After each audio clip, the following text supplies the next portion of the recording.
na 1 Samuel chapitre 15 22 à 26 okepe na Apocalypse 22 18 à 19 oya kolongola moko ya règle ya liloba ngai pe na longoli ye oya kobakisa ngai pe na bakisi.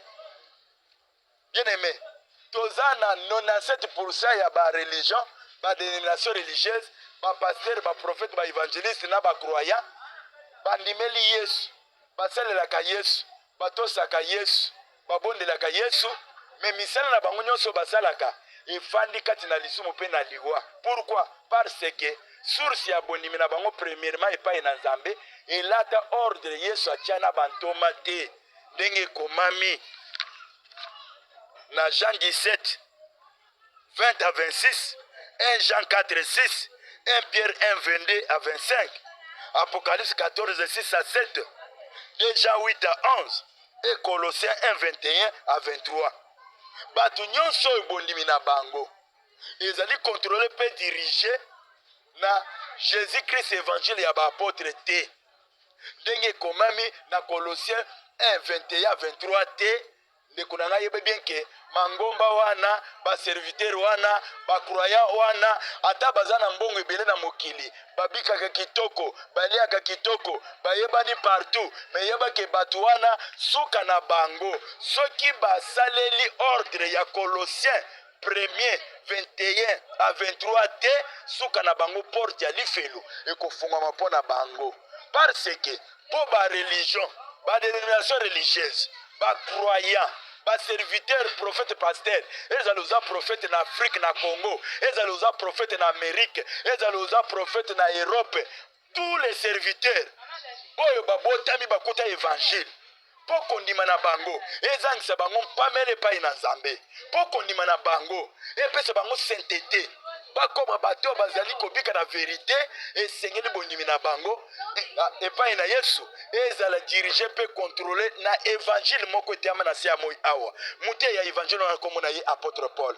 À part évangile ya apôtre Paul eza na évangile moko te na mokili oyo oyo kozangisa pamele epai na Nzambe pe ekopesa sainteté. Amen. Amen. Gloire à Dieu.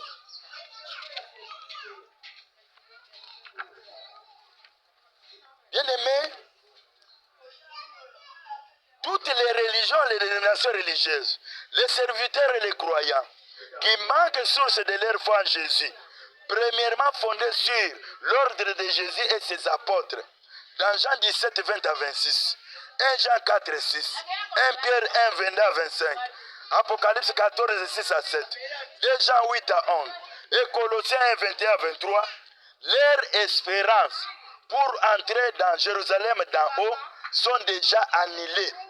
Car les colonnes et les fondements de Jérusalem d'en haut, c'est le message ou l'évangile des 12 apôtres. Alors, tous les gens qui manqueront, source de leur foi en Jésus, fondés premièrement sur Jésus-Christ, évangile des apôtres, selon Jean 17, 20 à 26, ils n'entreront pas dans Jérusalem d'en haut. Apocalypse 21, 14, 2. Point 8. Et première différence des 12 apôtres. Les 12 apôtres sont les pères, les premiers membres de l'église de Jésus, du corps de Jésus. C'est pourquoi, selon Matthieu 16, 13 à 20, bien aimé, j'ai dit ceci. Première différence des 12 apôtres. Les 12 apôtres sont les premiers membres de l'église de Jésus, du corps de Jésus. C'est pourquoi, selon Matthieu 16, 13 à 20, Acte 1, 1 à 8, Matthieu 28, 16 à 20, Galates 2, 1 à 9, et Acte 15, 1 à 9, les 12 apôtres de Jésus sont les contrôleurs et les décideurs du plan du salut. Et Jésus, il soutient leur enseignement jusqu'à la fin du monde. Les 12 apôtres sont les hommes choisis et envoyés dans le monde entier. Toujours, point B, il y a deuxième la première différence ya bantoma. Les 12 apôtres sont les hommes choisis et envoyés dans le monde entier comme modèle et unité de mesure pour croire en Jésus.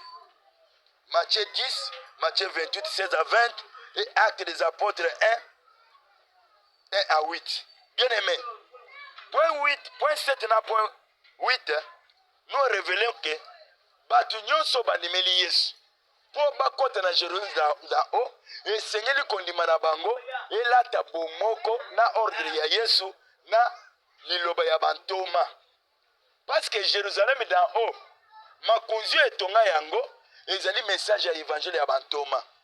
Ba religion, ba dénomination religieuse, ba serviteur na ba croyant na ba prophète ya babikolo o bazali ko s'opposer contre ba règle na ba commandement ya bantoma na Yesu. Batia divergence na ba doctrine ya bantoma. Soki ba se repentir te na bango na bandimi na bango ba okota Jérusalem te. Parce que Jérusalem ezali contrôlé par l'enseignement des 12 apôtres. Et puis bantoma na Yesu bango nde bazali différence na bango na biso, bango nde ba membre ya liboso ya corps ya Jésus. Oyo bayeba Yesu liboso yango monaki Yesu akonfiaka bango royaume. Bazali ba serviteurs choisis et envoyés. Ba 12 apôtres de l'agneau. Bazali ba serviteurs choisis par Jésus et puis envoyés. Eza différent na ba serviteur o babotami na évangile ya bantoma depuis Timothée dit, même les lo botami prophète na Congo, na Amérique, na Asie. Ozali prophète pasteur choisi envoyé te. Ozali prophète établi. Vous voyez bien aimé. Batu nyonso babotama na sima ya bantoma baza ba serviteur, ba pasteur, ba prophète, ba évangéliste, ba docteur, ba évangéliste. Tozala ba serviteur choisi envoyé te.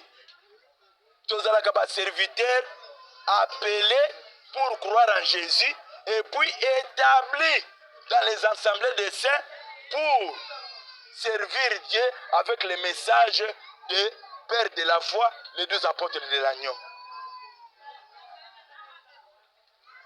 Deuxième différence, bien aimé, les 12 apôtres sont les pères de la foi de tous les croyants et les serviteurs depuis le jour de Pentecôte jusqu'à l'enlèvement des saints.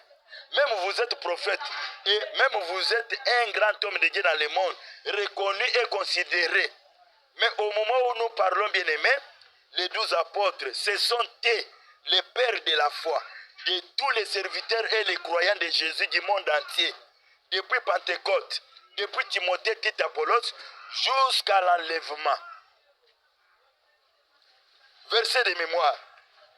Yes a démontré biso que ba père ya bondimi na biso epa inaye ezali bantoma. Jean 17, 20 à 23. Les 12 apôtres de l'agneau ba démontré biso que bango nde ba père de la foi ya biso nyonso basali na nzambo babotami na message na bango na bandimi. Ba verset de mémoire. 1 Jean 4, 1,6. Romains 1, 17. 1 Pierre 1, 22 à 25. Colossiens 4, 14 à 16. Et Colossiens 1, 21 à 23. Les pères de la foi de l'église. Ba mususu bazo se biso que oh, ba père de la foi ya église ya Yesu, ezali Branham azu l'onction apesi Osborne a vu l'onction apesi Adina Bala, le Adina Bala apesi onction, allez, l'église de réveil et bimi, allez, bangonde ba père de la foi.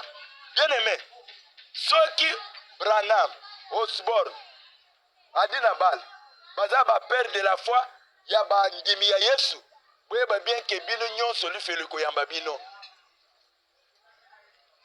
Ezala Branham, ezala Osborne, ezala Adina Bala. Biso nyonso basali na nzambe na mokili. Na ba titre nyonso, tous les 5 titres ezali na Ephésiens 4, 11 à 15. Oyo babotami na nsima ya liloba ya bantoma, tozana kabane ya bantoma. Les pères de la foi ya église ya Yesu, pe ya bandimi na basali ya Yesu, oyo babotami na évangile depuis Timothée Tite, kilusuka na mokili, ezalaka bantoma na Yesu Kristo.